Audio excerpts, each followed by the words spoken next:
All right, so welcome everybody to Tuesday, April 4th. Our first April call as a team. How about that? It's awesome. So I know that spring breaks are coming up and people are making preparations for the holiday coming, and so I hope everybody's having a good start to the month. So today we're going to talk about preparing. Being prepared. Did everybody like my pelican video? I cracked myself up when I posted that because they take so long. I don't know if you guys have ever stood and watched a pelican prepare to dive in and get the food, but they take a really long time to get themselves ready to go. They don't just jump in and hope for the best. They really take time to plan. And so I kind of thought it was a quippy little way to demonstrate what we were going to talk about on today's call. Oh, I think I'm funny. So we've had a tremendous amount of amazing information given to us over the past couple of weeks, especially Lisa's call last week talking about strategically placing people and how to have those conversations and thinking about your business. So how do we get to that place? Well, we need to prepare. We need to have ourselves ready to go month to month so that it makes those decisions. I'm not going to ever say they get easy, but a little bit easier. We aren't just always playing a guessing game in terms of where do we need the volume, where do we need to work. It makes it a little bit easier to get yourself going and prep. I know some of you are doing the Launch Your Business program right now, which is awesome. I hope everybody is staying on track, but also go at your own pace because, life does get busy and no one wants to feel overwhelmed. So let's go ahead and dive in. So Renee, over the past week, has posted the different builder sheets to our Facebook group. There's lots of different builder sheets out there. There's Share Success, there's Edge Success. What else is there, Lisa?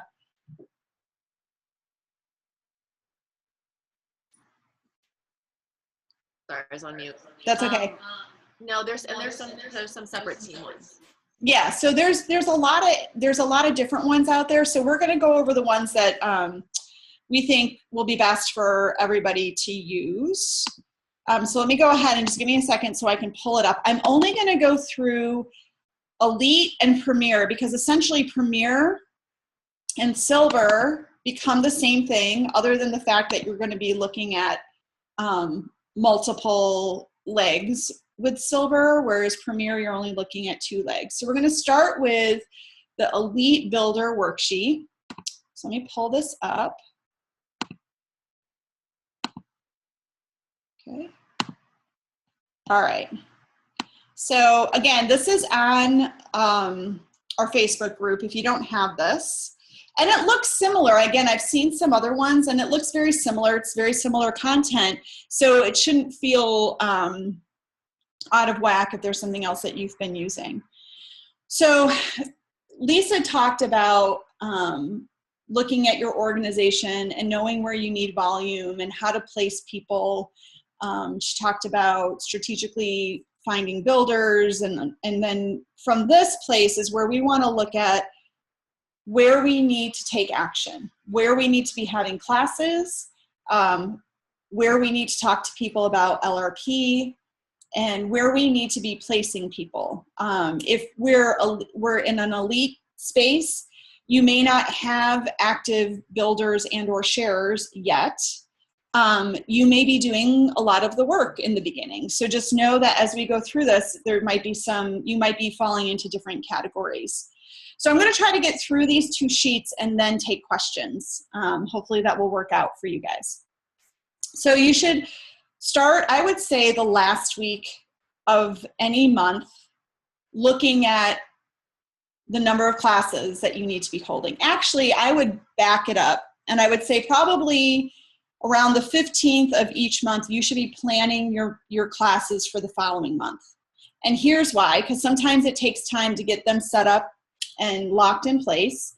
And if we're following the launch your business mentality, we should try to have classes on the front end of the month as much as we possibly can, so that we aren't scrambling towards the end of the month.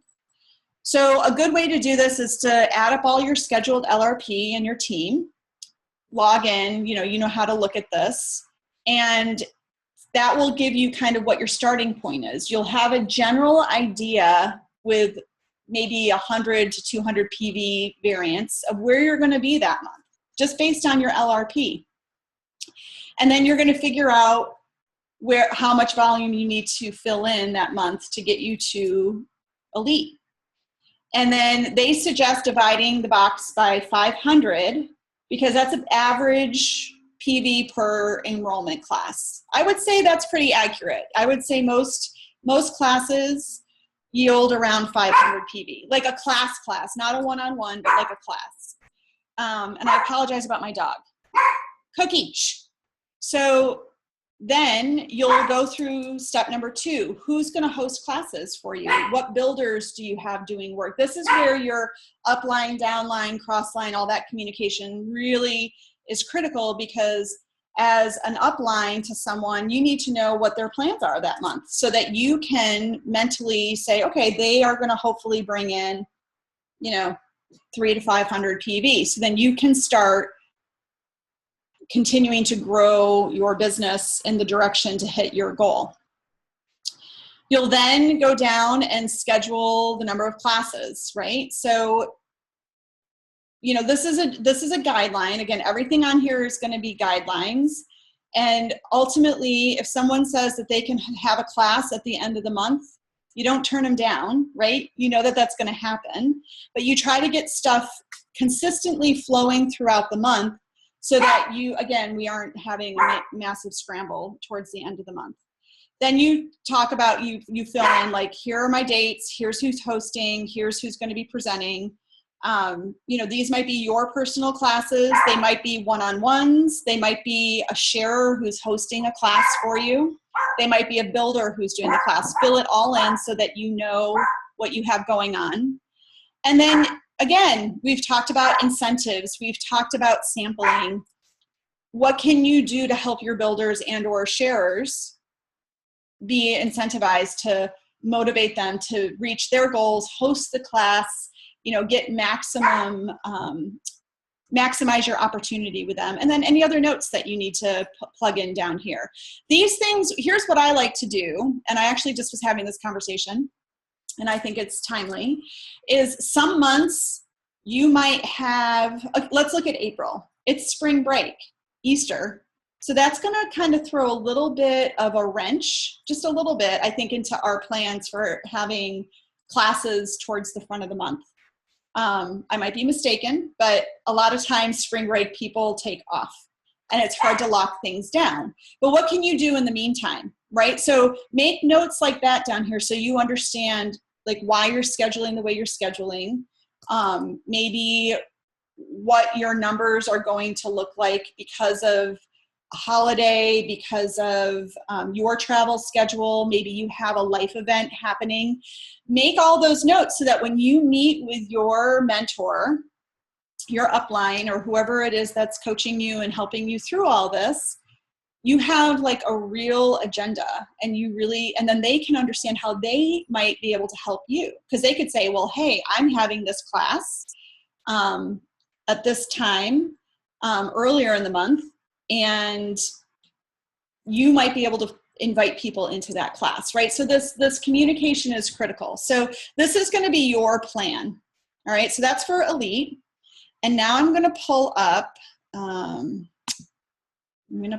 Premier. And again, Premier looks a little bit different than Elite. And I'm going to try to show you guys how it looks different. Let me see. I don't want to finagle with this too. Oh, nope, never mind. Well, you can tell. It has you look at your two leg leaders and leg by leg determine what their volume is going to be.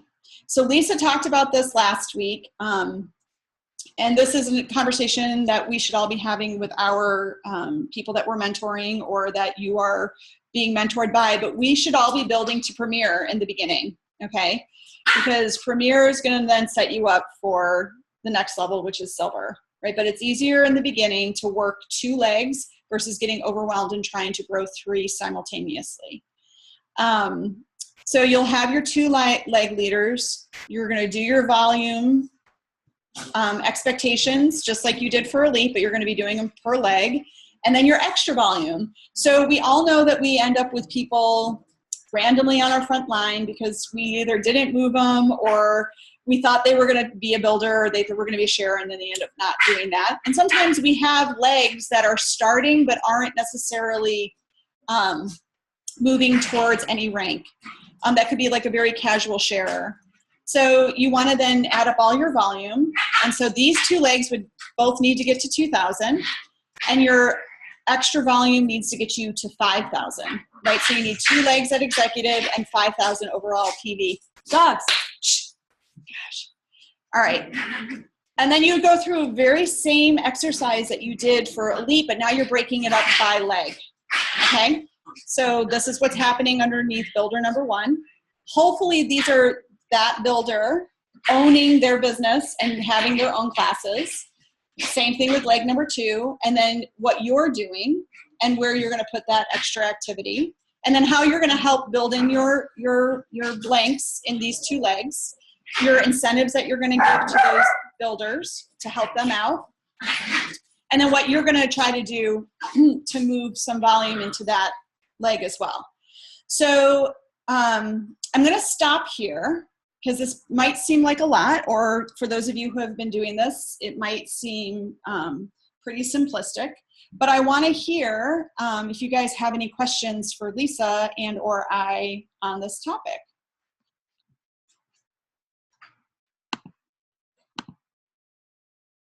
No? Makes total sense? Everyone's already doing this? Is everybody doing this? Yes? No? No. No. Yeah, so I want to know, for everybody on the call, Amity, Evelyn, Laura, Linda, who's doing this?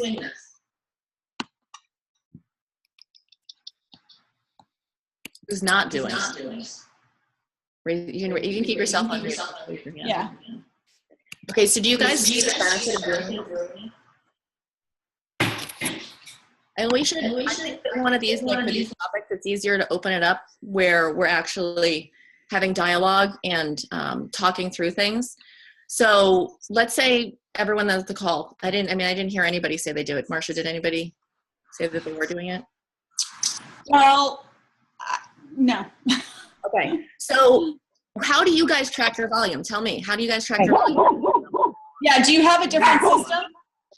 Okay, thank you so much. I'm sorry. I'm going to mute myself. Linda, I know you want to talk. Go ahead. No, I'm just learning this. Like, I'm just gradually learning how to be more strategic and structured about this, honestly. So I'm in a position where I have one builder, Janelle, who's been, trying really hard, but she's recently moved to a location where she doesn't know a lot of people in a small town. So she's doing a lot of things online. And, she just hasn't had much traction at all. And unfortunately, but I'm trying to look for other builders as well. But in the meantime, I've really just been doing my own classes and enrolling more wellness advocates or wholesale customers. So I've just recently started looking at the back office and looking at like next LRP order and seeing when they're coming up, but I haven't been tallying it. But this makes sense. Yeah. Okay. So when I implement anything, I think about the purpose. So the purpose of this is to help you, anybody who's, this is for serious builders. If you are sharing, if you are casually sharing, if you're casually building, if you're waiting, if you think, okay, I'm just going to keep doing this, and as my organization grows, like I'll hit the ranks, like there's no, you guys, like anybody that's doing that, you don't have a plan. Yeah. And we can say you're letting it organically happen, but that doesn't work in business. If you look at any business, I don't care if it's brick and mortar, network marketing, service industry, any business that exists, that's not how business works. You have to have, like, you have to look at your organization, you have to look at your operations, you have to look at volume, and doTERRA is literally revenue. So how much revenue are you bringing in? Mm-hmm. So you got to be looking at this stuff. And to tag on to what Lisa is saying, I think a lot of us, I think in this group, we're here because we're serious, right? And we're here because we want to grow. And these tools are all being introduced. I think it's not that they haven't been talked about, not that they haven't been presented, but sometimes, and I would say, like, you take to the tool when you're ready to get there, right? Like some of you, when you're just starting out, like this is very overwhelming, and you do have to do what you're talking about, Linda, is continue to have classes and continue to enroll. But what Lisa is also saying, and I think it's the right perspective, is if you want to explore, you have to have a plan, right? You have to prepare. And again, I'll keep going back to my little pelican video, and it seems a little funny, but you could just dive in and hope for the best, right? And you might just keep diving in and maybe get one fish at a time, or you can wait and you can watch and you can prepare and you can plan and you can really study the environment and then scoop in and get maximize your return.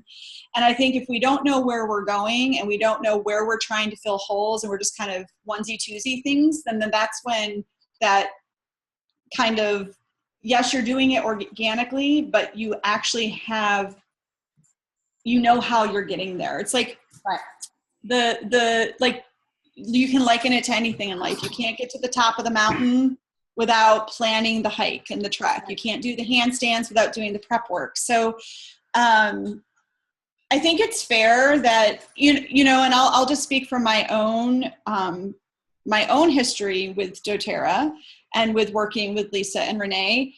While I was doing a lot of these planning things, it wasn't necessarily in such a structured way. Like Lisa and I would sit and talk about it, like, where's my volume? Who's doing what? What am I doing to fill in those holes? So it's like, while it wasn't so structured, and maybe over time, once you get in the habit of just looking at it this way, you might not need the sheet anymore. You might be able to, you know, whiteboard it out, and that might work better for you. But starting somewhere and using these as tools along the way in the beginning, I think is super helpful. Yeah. And I mean, and I think I'm very grateful that we have these tools, and I think it's imperative to have a structure and have a plan. And I think everything you're presenting is right on.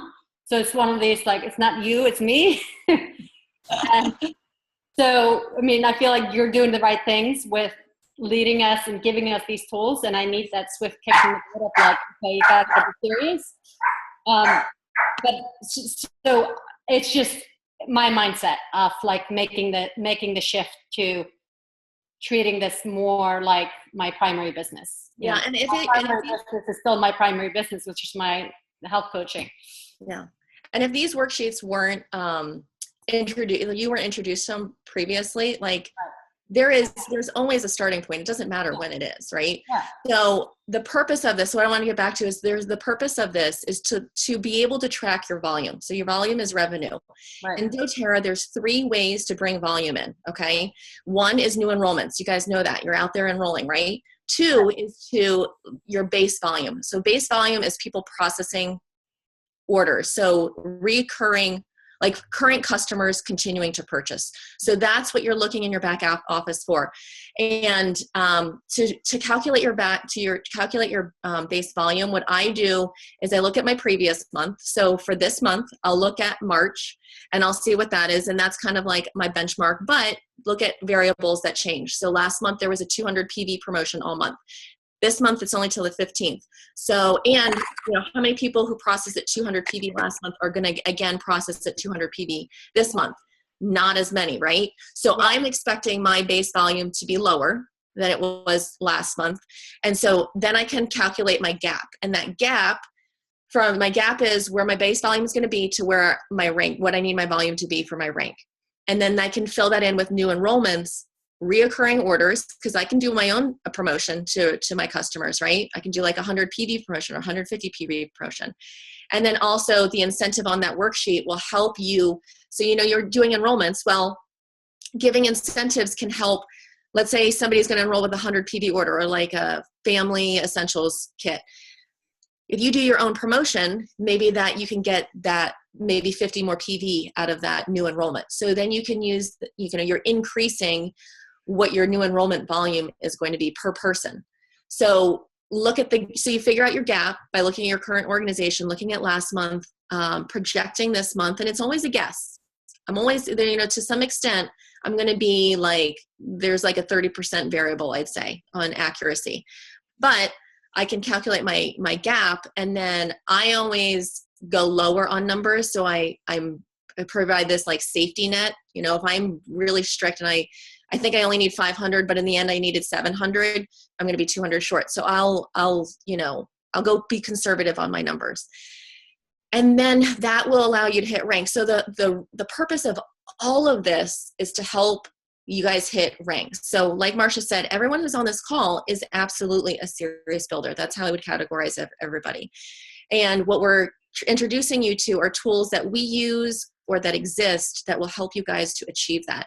And I am in the same boat as Marsha. When I first started, probably until I got Premier, I used the worksheet. And it was actually more to be able to communicate to my upline on what was going on in my organization. And that's important to point out, because you will fall into the same boat. You will have downline who need to communicate with you. You will want to know where their organization at, and this is the easiest way to see that and help them figure out their gaps, okay? So even if you don't need it, think about it for duplication purposes.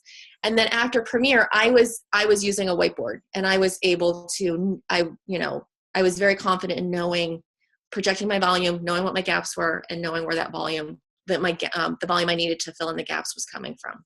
Right, because Lisa presented like this wonderful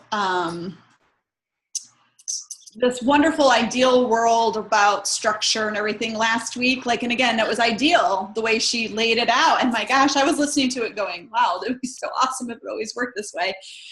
But a lot of times, whiteboarding it out is actually really important, because your builders, your key people might not just be on your front line. You might have to go down 3 or 4 levels. So just kind of knowing where those people are and all those different moving parts, or you might have a couple of builders in one leg and one in one leg and nothing happening in another leg. So I agree with that, because then just looking at it on a sheet sometimes is really hard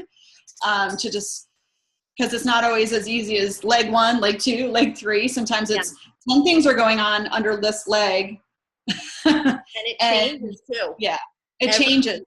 It's like, okay, I thought someone was going to share and host an event, and that fell through. So now it's really easy on a dry erase board to correct that. So like the worksheet is more, I feel like it's more of a good process to implement. If you are striving for elite, do the worksheet. And then, do that the first of the month, and then have it on a whiteboard, so that, because it will change. It will change throughout the entire month, and it's very easy to track. So Laura, I'm seeing your question to Lisa. Let me just answer this really quickly. Yeah, so, we talk a lot about using your points and using your order as a way of reinvesting into your business. So you obviously need to buy oils for yourself, but you should also be using your points and things like that to stock up on things, or getting the incentive that month, buying the oils that are, on promo, like the 10% off and stuff like that, because then you're buying them at a discount. So you're not giving away as much, but to the person who's receiving, it seems like a lot. You can also make I know Lisa did this one time and I thought it was brilliant. You know how a lot of times the deep blue oil, you get it with the promos and things like that. You get it in kits. Well, you can buy the deep blue oil and like lemongrass and make little roller balls of deep blue and lemongrass with a little coconut oil and give those as incentives to people, because that's a nice gift, right? Who doesn't need a little lemongrass and deep blue in their life? Aches, pains, right? So you can get creative that way too. But just I think that's just a general we should all be stocking up on things. But yes, Lisa does have quite a nice stock of oils. Yeah, I do. Yeah, so I'll give you guys a tip with the incentives. So whatever is free that month. So like the Deep Blue is still the promotion this month. If I was teaching a class, I would talk about the Deep Blue. I pass around the Deep Blue rub. I talk about the oil. I talk about lemongrass too, adding that in. Lemongrass is only $10. You know, this is, you can call it strategic or whatever, however you want to categorize it, but I make them want whatever is free that month, but I don't tell them it's free yet. I tell them in the closing. So in the closing, so they already want the Deep Blue, right? The Deep Blue rub, Deep Blue oil, even possibly the lemongrass. So at the end, when I'm closing and I say, with a 200 PD this order this month, you actually get the Deep Blue rub for free. Well, they already want it. And what I have found is when you make them want what is free, they will up the order to get that free item. Because it's like, well, they were going to add it in anyways, right? I had somebody come to me with this happened last week, with a 100 PV order. And she wanted Deep Blue rub and the Deep Blue oil. And I helped her to pick out other oils to get a 200 PV order together so she would get the Deep Blue rub and the oil for free. So with the lemongrass in particular, I would actually highlight that, like in my newsletter this month, highlight that in my newsletter. And because it complements the Deep Blue rub the Deep Blue very well. Mm-hmm. And you can go and see how your marketing does. So if I want to highlight lemongrass and I want to see people order that and get the Deep Blue promotion, I can go in my back office. I can click on people's process orders and see, what they ended up ordering. Did it work? Did people end up getting the lemongrass? And you kind of gauge that way if your efforts were worthwhile. Does that make sense? Okay. Yeah. My mouse is broken, by the way. I can't move onto the chat and see what people are writing. So that's okay. I got it. I got it covered. I'm taking care of it. Okay. Good question. Do you collect these worksheets from all your builders each month? No, I just have them. When I have our first check-in, I just ask them to go through. That's for them, but then that helps them organize what they're telling me that they're doing. So when you have your I also have to tell Lisa what I'm doing, right? Yeah. Or whoever I mentor. Yeah. So if I don't know what they're doing and they haven't gone through that work, and then I'm sitting there on the phone with her, and this, then I'm sitting there going, I don't know what's going on. Yeah, if you know what's going on in your organization, you can just speak to that. With my new builders, I would go through the worksheet with them, because remember, they are going to be going through this with their new builders. So there's two purposes to it. Right. Yeah. No one can teach anything that they didn't do. Right. Yeah, but I don't collect it from them.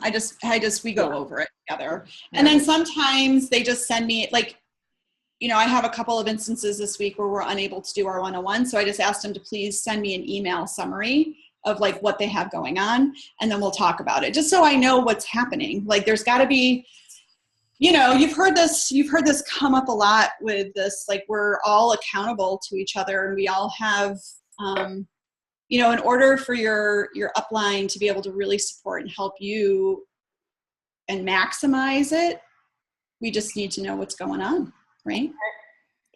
And so if you're asking your builder what's going on, are you also asking that builder what's happening in their legs? So are you having it roll all the way up? Yeah. So you think about that, right? Let's say it's Lisa and I, right, talking. I'll tell her what's really going on at a top level with the key people that I'm actually working with in each leg.